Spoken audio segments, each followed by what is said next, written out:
नमस्कार, जी बिजनेस पर आपका स्वागत है। आप देख रहे हैं पावर ब्रेकफास्ट। आपके साथ मैं हूं मानसी दवे। हफ्ते का पहला कारोबारी सत्र, पूरा हफ्ता इवेंट स्पेसिफिक, ढेर सारे ट्रिगर्स और मार्केट से जुड़ा ढेर सारा एक्शन आपको देखने को मिलेगा। आज ही दो बड़ी सुनवाई के साथ शुरुआत होने जा रही है, उसकी भी विस्तार से चर्चा करेंगे। लेकिन सबसे पहले विदेशी बाजार का हाल आपके सामने रख देते हैं। एशियाई बाजार की शुरुआत एसजीएक्स निफ्टी करीब 70 अंकों की मजबूती के साथ करता हुआ 11,250 के इर्द गिर्द ट्रेड होता हुआ देखने को मिल रहा है। हालांकि जापान के बाजार में 200 अंकों की बिकवाली का दबाव भी आप देख पाएंगे। शुक्रवार के दिन अमेरिकी बाजार सीमित दायरे में पूरे दिन झूलते हुए देखने को मिले। वहीं डाउ 35 अंक की मामूली बढ़त के साथ क्लोजिंग दिखाता हुआ हमने देखा। नैस्डैक में हालांकि कमजोरी के साथ ही ट्रेंड पूरे दिन के दौरान देखने को मिला। विदेशी बाजार के संकेत विस्तार से जानेंगे। कोरोना का ताजा हाल भी समझेंगे दीपांशु भंडारी से। थोड़ी देर में जी बिजनेस के मैनेजिंग एडिटर अनिल सिंह भी हमारे साथ जुड़ेंगे। उनसे आज के लिए पहली रणनीति हम जानेंगे। Deepanshu, good morning. बताएं, विदेशी बाजार के संकेत कैसे कहें, इसे मिले जुले समझना है या फिर कमजोरी की तरफ ज्यादा है? Good morning Mansi. मिले जुले कह सकते हैं, बल्कि थोड़े पॉजिटिव ही आप कह सकते हैं। एसजीएक्स निफ्टी पर नजर डालिए, अच्छी बढ़त वहां पर दिख रही है 1% की। डाउ फ्यूचर्स भी लगभग 80-90 अंक ऊपर हैं इस समय। जापान के बाजार जरूर आपको वीकनेस दिखा रहे हैं, पर वो इसलिए भी है क्योंकि वहां का Q2 जीडीपी डेटा आया है और सालाना तौर पर 27% की गिरावट हुई है, जो कि अब तक का सबसे खराब प्रदर्शन रहा है इकोनॉमी का। पर यह एक्सपेक्टेड था क्योंकि अप्रैल मई जून जो लॉकडाउन का हैवी पीरियड था उसका इफेक्ट आते हुए दिख रहा है। तो इसलिए जापान के बाजार थोड़ा नेगेटिव रिएक्शन दिखा रहे हैं। बट अगर आप बाकी के एशिया के बाजार देखें, ग्लोबल बाजार इस समय देखें, तो वहां से तो अच्छे ही क्यूज आ रहे हैं। साउथ कोरिया के बाजार ऑफकोर्स आज बंद हैं। यूएस चीन का जो विवाद है उस पर ऑफकोर्स कुछ डेवलपमेंट्स हुए हैं। सैटरडे को एक जो रिव्यू मीटिंग होने वाली थी फेज 1 ट्रेड डील की, वो नहीं हुई है।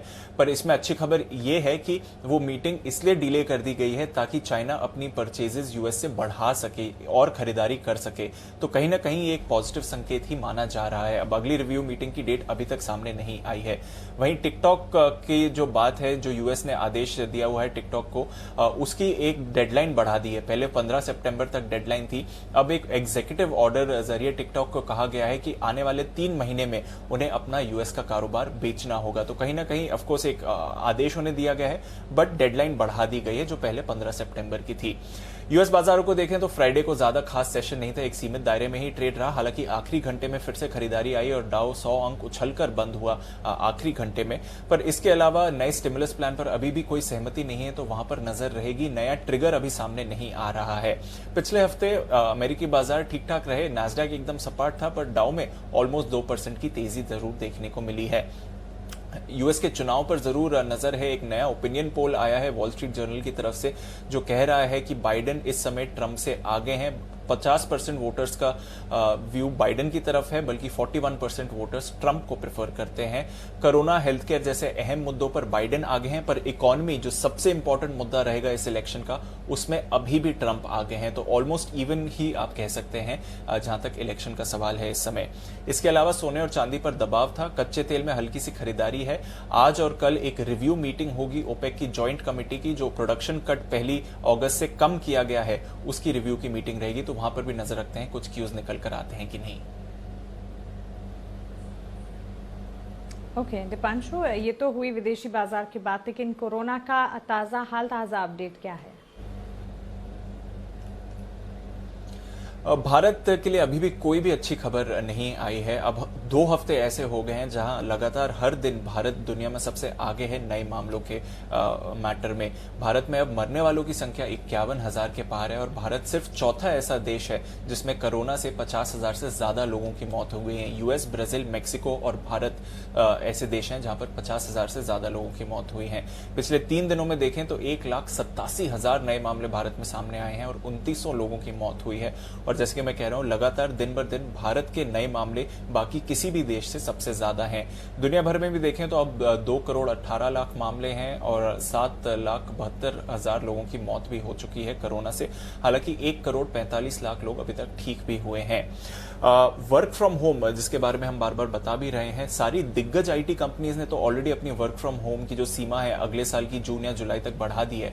पर अब कुछ और भी ऐसे ट्रेडिशनल कंपनीज हैं जहां पर ऑफिस में यूजुअली काम ज्यादा होता था, जो अपनी वर्क फ्रॉम होम लिमिट्स बढ़ा रही हैं। श्रोडर्स, जो कि जो कि यूरोपियन यूनियन की सबसे बड़ी एसेट मैनेजमेंट कंपनी है और 5000 से ज्यादा एम्प्लॉयज हैं, उन्होंने permanently work from home option दे दिया है अपने सारे एम्प्लॉयज को। तो यूरोप के सबसे बड़े फंड मैनेजर ने एक ये ऐसा अहम स्टेप लिया है। ये एक बड़ा इंडिकेशन है कि कोरोना की लड़ाई अभी खत्म नहीं हुई है। वहीं HSBC बैंक भी यही कह रहा है कि सिर्फ उनके जो लंदन ऑफिस है, जो उनका हेडक्वार्टर्स है, उसमें सिर्फ 20% वर्कफोर्स ऑफिस से काम करेगी, बाकी सारी वर्कफोर्स को ऑप्शन दिया जा रहा है कि वो वर्क फ्रॉम होम कर सके। तो काफी सारे ऐसे ट्रेडिशनल सेक्टर्स हैं स्पेशली यूरोप में जो ऑफिस से काम ज्यादा करते थे, जो अब वर्क फ्रॉम होम की सीमा बढ़ा रहे हैं। तो वहां से भी एक संकेत लेना चाहिए कि कोरोना की लड़ाई अभी खत्म नहीं हुई है। बिल्कुल दीपांशु, शुक्रिया ये तमाम जानकारी के लिए और हमारे साथ जुड़ने के लिए। चलिए अब सीधा रुक करते हैं हमारे स्पेशल सेगमेंट का, जहां हम रोज बात करते हैं जी बिजनेस के मैनेजिंग एडिटर अनिल सिंघवी से।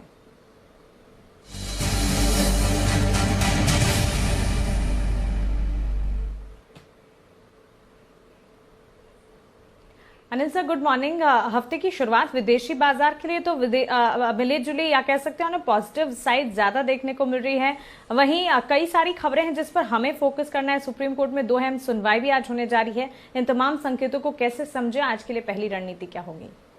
सबसे इम्पोर्टेंट फैक्टर ग्लोबल मार्केट्स के संकेत ही रहेंगे, क्योंकि जिस तरह से अमेरिका में चुनाव के लिहाज से मामला एकदम बराबरी का होता हुआ दिख रहा है, और दूसरा ये कि अमेरिका में स्टिमुलस पैकेज का इंतजार है जो कि लगातार डिले होता हुआ नजर आ रहा है। किस तरह से ट्रम्प साहब दूसरा राहत पैकेज पास करवा सकते हैं, इस पर नजर रहेंगी। तो वो एक सबसे बड़ा ट्रिगर है। जब तक वो पैकेज नहीं आता तब तक अमेरिकी बाजार बहुत गिरेंगे भी नहीं और बहुत चढ़ेंगे भी नहीं, क्योंकि पैकेज किस स्वरूप में होगा, कितना बड़ा होगा, इसको लेकर थोड़ी सी अनिश्चितता है, उम्मीदें भी है। तो उस लिहाज से अमेरिकी बाजार दायरे में रहेंगे और ट्रेंड है मजबूती का। और आज इस लिहाज से अगर आप देखें तो हमारे लिए शुरुआत करने के लिए संकेत अच्छे हैं। दूसरा सवाल हमारे घरेलू संकेतों का अगर आप देखें तो नतीजों का सीजन, जो बड़े रिजल्ट्स और ज्यादा रिजल्ट्स आने थे, वो अब 15 अगस्त के साथ खत्म हो चुके हैं। अब छोटे मोटे थोड़े बहुत रिजल्ट्स आते रहेंगे, क्योंकि सेबी ने डेट्स एक्सटेंड की हुई, तो काफी कंपनियां अब रिजल्ट देने वाली है। लेकिन अब रिजल्ट की मात्रा और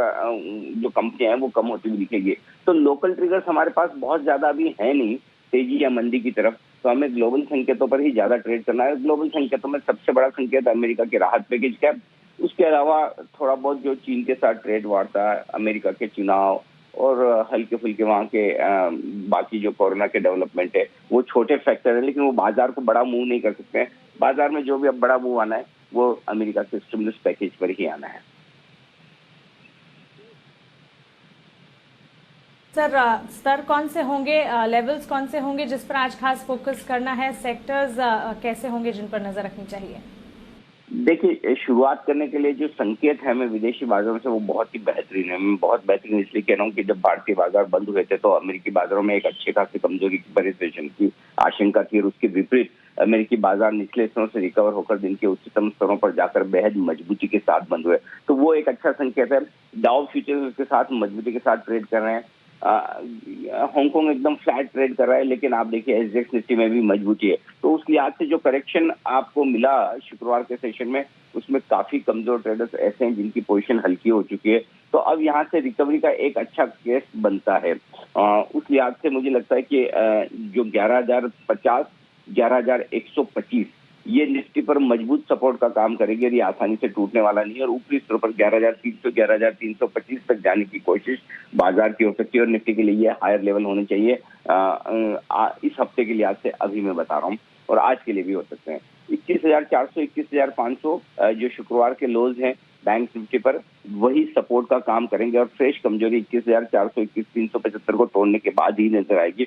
ऊपरी स्तरों पर 21,900, 22,100 ये 200 पॉइंट की रेंज जो है वो रुकावट की जगह है, जहां पर आते ही प्रॉफिट बुकिंग और थोड़ी बिकवाली आपको आती हुई दिखेगी। तो ओवरऑल मूड माहौल हफ्ते की शुरुआत करने के लिए शुक्रवार के मुकाबले में देखेंगे तो बेहद बेहद पॉजिटिव है। बिल्कुल अनिल जी, शुक्रिया ये तमाम जानकारी के लिए और हमारे साथ जुड़ने के लिए। तो क्लियरली मूड माहौल शुक्रवार के हिसाब से आज बेहद पॉजिटिव है, और पूरे दिन के दौरान जो भी स्ट्रैटेजी, रणनीतियां, हम लेवल्स हम आपको बताते रहेंगे, उसको फॉलो कीजिएगा। आगे बहुत पॉजिटिव नजरिया आप देख पाएंगे। चलिए अब देखते हैं कि शुक्रवार के कारोबारी सत्र में संस्थागत निवेशकों ने क्या किया। एफआईएस डीआईएस का एक्शन एक बार देखते हैं। एफआईएस ने कैश मार्केट में करीब 46 करोड़ की खरीदारी की है। वहीं डीआईएस ने कैश मार्केट में 797 करोड़ की बिकवाली की है। तो एफआईएस डीआईएस का एक्शन, डीआईएस कर रहे हैं बिकवाली, लेकिन एफआईएस की तरफ से हल्की सी ही सही खरीदारी जरूर आती हुई देख रहे हैं हम। सुप्रीम कोर्ट में आज 2 अहम सुनवाई होने जा रही है। दोनों ही ट्रिगर्स इवेंट्स बेहद जरूरी हैं। आपको बता दें, कमर्शियल कोल माइनिंग में झारखंड सरकार के आरोपों को लेकर केंद्र सरकार को कोर्ट के नोटिस का जवाब देना है और इसके अलावा आज एजीआर मामले पर सुनवाई पर भी नजर है। हमारे संवाददाता दानिश आनंद हमारे साथ जुड़ गए हैं। दोनों ही मामलों से जुड़ी ताजा जानकारी, अपडेट, सारे डिटेल्स विस्तार में लेकर के। दानिश, पहले तो यही बताएं, झारखंड सरकार ने कमर्शियल कोल माइनिंग को लेकर क्या ऐतराज जताया है, पूरा मामला क्या है और आज की सुनवाई पर क्या अहम है जिस पर फोकस रहेगा? जी गुड मॉर्निंग। देखिए, आज सुप्रीम कोर्ट में 2 अहम सुनवाइयां हैं। अगर हम सबसे पहले कमर्शियल कोल माइनिंग सुनवाई की अगर हम बात करें तो Jharkhand government supreme court approach करा था गवर्नमेंट ने कि उनका कहना था कि जो कोल ऑक्शन होने वाला था, जब कोल ऑक्शन की पूरी स्ट्रैटेजी बनाई गई थी तो उनको कंसल्ट नहीं करा गया था, तो इसलिए वो सुप्रीम कोर्ट गए और झारखंड सरकार ने जो पिटिशन फाइल करी है सुप्रीम कोर्ट में, उसमें इन्होंने साफ साफ ये भी कहा है कि सरकार ने प्रॉपर कंसल्टेशन नहीं करी है और केंद्र सरकार को पूरे ही लैंड जो भी कोल माइंस चुनी गई हैं उनको रीअसेस करना चाहिए उनको लोकेशन, क्योंकि इनका एनवायरमेंटल इम्पैक्ट काफी ज्यादा है। और झारखंड सरकार का कहना है कि अगर जो प्लानिंग सरकार की अभी तक है, जो कोल ब्लॉक्स अभी तक चुने गए हैं, अगर उनको नहीं बदला जाता तो उसका एक लॉन्ग टर्म एक इकोलॉजिकल इम्पैक्ट हो सकता है, फॉरेस्ट कवर कम हो सकता है। तो इन्हीं 3-4 पॉइंट्स पे सेंट्रल गवर्नमेंट को सुप्रीम कोर्ट में एक रिप्लाई फाइल करना है। और झारखंड सरकार ने ये भी कहा है कि अभी का जो सिनेरियो है, अगर हम देखें कोरोना वायरस का जो अभी टाइम चल रहा है, तो इसके चलते वो इंटरेस्ट भी जनरेट नहीं हो पाएगा कोल ऑक्शन में। तो ये झारखंड गवर्नमेंट की डिमांड थी। लेकिन अगर मैं एक और अहम हियरिंग की मैं बात करूं तो आज दिन में 3 बजे एजीआर की एक बार फिर से सुनवाई है और आज रिलायंस जियो को आंसर सबमिट करना है सुप्रीम कोर्ट को कि जब से वो आरकॉम के एसेट्स यूज कर रहे हैं, जब से वो उनका स्पेक्ट्रम यूज कर रहे हैं, तो वो लायबल क्यों नहीं है उनके एजीआर ड्यूज पे करने के लिए। तो आरकॉम सहित बाकी जितनी और बैंकरप्ट टेलीकॉम कंपनीज हैं उन सबको अपने स्पेक्ट्रम शेयरिंग एग्रीमेंट के बारे में सुप्रीम कोर्ट को इन्फॉर्म करना है और साथ ही साथ डीओटी को सरकार को सुप्रीम कोर्ट को बताना है कि अभी तक जितना भी स्पेक्ट्रम शेयरिंग हुई है, कितना स्पेक्ट्रम शेयरिंग हुआ है, उससे कितना रेवेन्यू कंपनीज ने कमाया गया है। और एक बात मैं आपको और बताना चाहूंगा, जो मेन हमारी एयरटेल, वोडाफोन आइडिया और टाटा टेली सर्विसेज की जो एजीआर ड्यू चुकाने की टाइमलाइन है, उस पर सुप्रीम कोर्ट का जो डिसीजन है अभी तक सुरक्षित है। उम्मीद हम कर सकते हैं कि क्या पता सुप्रीम कोर्ट आज उस पर भी कुछ फैसला सुना सकती है। बिल्कुल दानिश, शुक्रिया ये तमाम जानकारी के लिए, हमारे साथ जुड़ने के लिए। तो दोनों ही सुनवाई बेहद जरूरी है और आपको बता दें कमर्शियल कोल माइनिंग के मामले में और साथ ही एजीआर से जुड़ी हर अपडेट हम आप तक पहुंचाते रहेंगे। आगे बढ़ते और अब जान लेते हैं कि खबरों के चलते आज कहां पर एक्शन देखने को मिल सकता है। बताने के लिए देवांशी अशर हमारे साथ जुड़ गए हैं। देवांशी, गुड मॉर्निंग, बताएं। Good morning Mansi. आज सबसे पहले तो आप देखिए जो ईजीआर मामला है उसके ऊपर तो नजर रहेगी टेलीकॉम स्टॉक्स पर, लेकिन इसके अलावा मिंडा इंडस्ट्रीज के राइट इश्यू की आज रिकॉर्ड डेट है, यानी कि अगर आपके खाते में ये शेयर्स हैं तो आप राइट इश्यूज के लिए एंटाइटल्ड होंगे। राइट इश्यू में 1:27 का रेशियो, जो प्राइस है इश्यू प्राइस, वो 250 रुपीज प्रति शेयर पर तय की गई है। हेल्थ केयर ग्लोबल, इसका आज ओपन ऑफर खुलता हुआ दिखेगा और ये जो ओपन ऑफर है वो 17 अगस्त से लेकर 28 अगस्त तक खुला रहेगा, जिसमें आप अप्लाई कर पाएंगे। और साथ ही जो नतीजा आते हुए दिखे उसमें यूनाइटेड आप नतीजे देखिए, जो अनुमान था उसे हल्के से कम आय आती हुई दिखी है। 507 करोड़ पर करीब जो आय है इसमें 78% तक की गिरावट देखी है।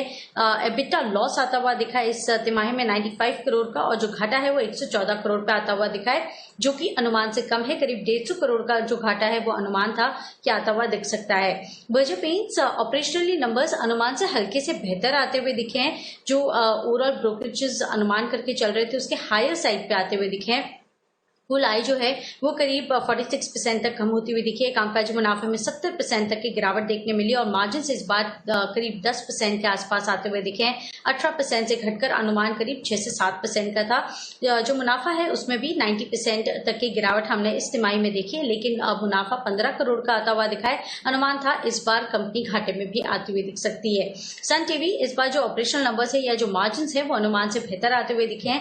आय करीब 45% तक कम होती हुई दिखी है और मार्जिन मार्जिन 62% से बढ़कर 67% पे आते हुए दिखे हैं और साथ ही जो मुनाफा है वो 33% तक कम होता हुआ दिखा है इस बार 257 करोड़ पर 387 करोड़ से घटकर। ग्लेनमार्क फार्मा, यहाँ पे भी आप आंकड़े देखिए, अनुमान से हल्के से बेहतर आंकड़े जरूर आते हुए दिखे हैं। जो मुनाफा है वो करीब 132% तक बढ़ता हुआ दिखा। पिछले साल जो बेस क्वार्टर था उसमें एक एडजस्टमेंट था 25 करोड़ का, लेकिन कुल मिला के 254 करोड़ का जो मुनाफा है वो कंपनी ने पोस्ट किया है। मार्जिन 12% पे आते हुए दिखे हैं। कामकाजी मुनाफा करीब 40% तक बढ़ता हुआ दिखा है और साथ ही जो आय है वो इस बार फ्लैट आती हुई दिखी है अनुमान के मुताबिक। इसके अलावा आईसीआईसीआई बैंक, यहाँ पे आप नजर कीजिए, QIP के जरिए बैंक ने 15,000 करोड़ रुपए जुटाए हैं। 358 रुपीज प्रति शेयर के भाव पर 41.89 लाख शेयर्स यहाँ पे जारी किए हैं। फ्लो प्राइस की तुलना में आप देखिए करीब 1.9% का प्रीमियम पर ये शेयर्स जारी किए हुए हैं। मॉर्गन स्टैनली इन्वेस्टमेंट ने करीब 7.5% हिस्सा इस QIP में लिया है। जो मॉनेटरी अथॉरिटी ऑफ सिंगापुर है उसमें भी 11% हिस्सा खरीदा है और सोसाइटी जनरल ODI ने करीब 5.5% हिस्सा खरीदा है QIP में। तो ये बड़े नाम आते हुए दिख रहे थे सामने और इन्होंने इस हिसाब से खरीदारी भी की है। आर्थिक एप्लीकेंट्स, इस पर भी आप नजर कीजिए, जहां पे फिर एक बार बोर्ड की बैठक होती हुई दिखी है और जो डिटेल्स हैं ओपन ऑफर को लेके वो सामने आती हुई दिखी है। 284 रुपीज प्रति शेयर के भाव पर ये ओपन ऑफर लाया जाएगा, जहां पे प्रमोटर्स जया गगोरी और निखिल होल्डिंग्स ने करीब 20 लाख शेयर्स का अधिग्रहण किया था और इसी के चलते यहाँ पे ओपन ऑफर ट्रिगर होता हुआ दिखा। IDFC फर्स्ट बैंक, यहाँ पे आप नजर कीजिए, जहाँ पे कंपनी ने IDFC लिमिटेड के साथ रिवर्स मर्जर से जुड़ी जो खबरें थी शुक्रवार को आती हुई दिख रही थी, इसका खंडन कर दिया है। कह रहे इस पर कोई विचार फिलहाल होता हुआ नहीं दिख रहा। और आखिर में shipping corporation of India, G shipping, ये शिपिंग कंपनीज पर आप नजर रखिए, क्योंकि आप देखिए शिपिंग मंत्रालय ने जो पोर्ट टैरिफ है इसमें कटौती कर दी है। 60 to 70% जो रेट्स हैं उसमें कटौती की और इसी के चलते सारी शिपिंग कंपनीज जो हैं इस पर आज नजर है कि सेंटिमेंटल थोड़ा सा नेगेटिव इम्पैक्ट आता हुआ दिख सकता है। ओके, देवांशी, शुक्रिया ये तमाम जानकारी के लिए। जी बिजनेस की खास शो बाजार आज और कल में HDFC सिक्योरिटीज के VK शर्मा ने ऑप्शन की दमदार रणनीति बताई है, आइए वो देख लेते हैं। सिप्ला लेके आया हूँ और सिप्ला में 730 का कॉल मैं सर्च कर रहा हूँ। तो इससे क्या होता है कि नीचे का लेवल होगा लेकिन जो प्रीमियम है वो थोड़ा बड़ा होगा, 51.55 इसमें प्रॉफिट होने के ज्यादा चांसेस हैं बिकॉज ये नीचे के लेवल का कॉल है, तो ये जल्दी प्रॉफिट होगा इसमें। अगर ऑप्शन आपको चाहिए तो 780 का भी 22 रुपए का कॉल ले सकते हैं, लेकिन मैंने किया है 730 का कॉल 51.55 पे लिया जाए। स्टॉप लॉस 35 रुपए और टारगेट रहेगा 80। चॉइस ब्रोकिंग की तरफ से एक ट्रेडिंग कॉल है हमारे पास, वो आपके सामने रख देते हैं। सन फार्मा पर खरीदारी की राय आती हुई दिखी है। 549 के टारगेट्स को मानकर चले, 520 का यहाँ पर एक स्टॉप लॉस आप जरूर लगाइएगा। लेकिन चलिए बाजार पर आपकी रणनीति, स्ट्रैटेजी क्या होनी चाहिए बताने के लिए अब हमारे साथ आनंद राठी सिक्योरिटीज के नीलेश जैन जुड़ गए हैं। नीलेश, गुड मॉर्निंग, स्वागत है आपका जी बिजनेस पर। फ्राइडे के दिन हमने वॉलेटाइल सेशन देखा, लेकिन आज इवेंट स्पेसिफिक दिन है, हफ्ते का पहला कारोबारी सत्र आप कैसे देख रहे हैं? Good morning to you Mansi. Mansi देखिए, फ्राइडे के सेशन में जो एकाएक हमने बिकवाली देखी थी, उसके बावजूद वीकली बेसिस पे देखे तो निफ्टी में मार्जिनल लॉस के साथ क्लोजिंग हुई थी 0.28 0.30 के आसपास।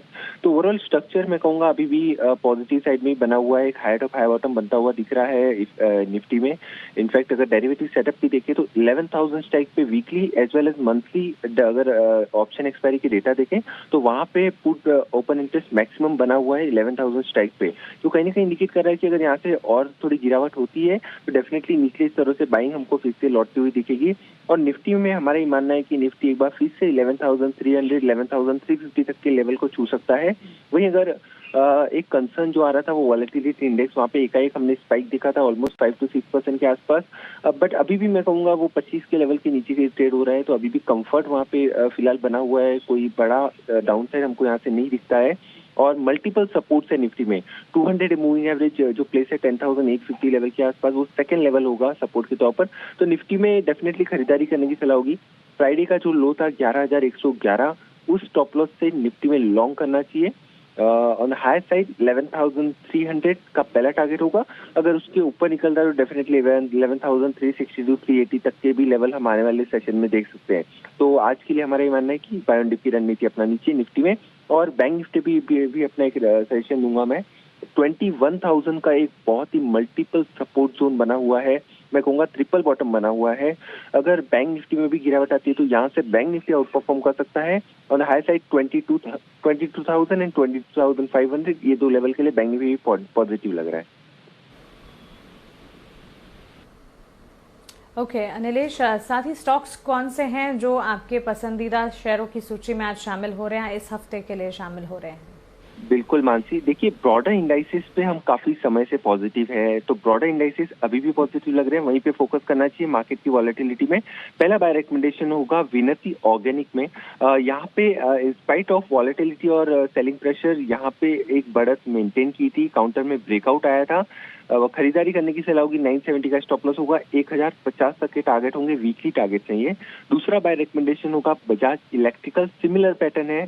फ्राइडे के सेशन में एक ब्रेकआउट हमको आते हुए देखने को मिला था, यहाँ पे भी खरीदारी करके चलना चाहिए। 458 का स्टॉप लॉस होगा, 485 के टारगेट्स होंगे।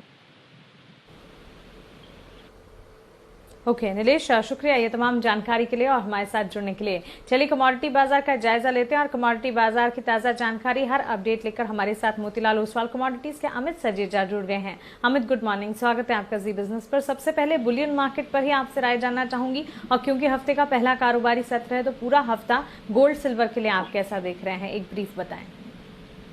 जी गुड मॉर्निंग।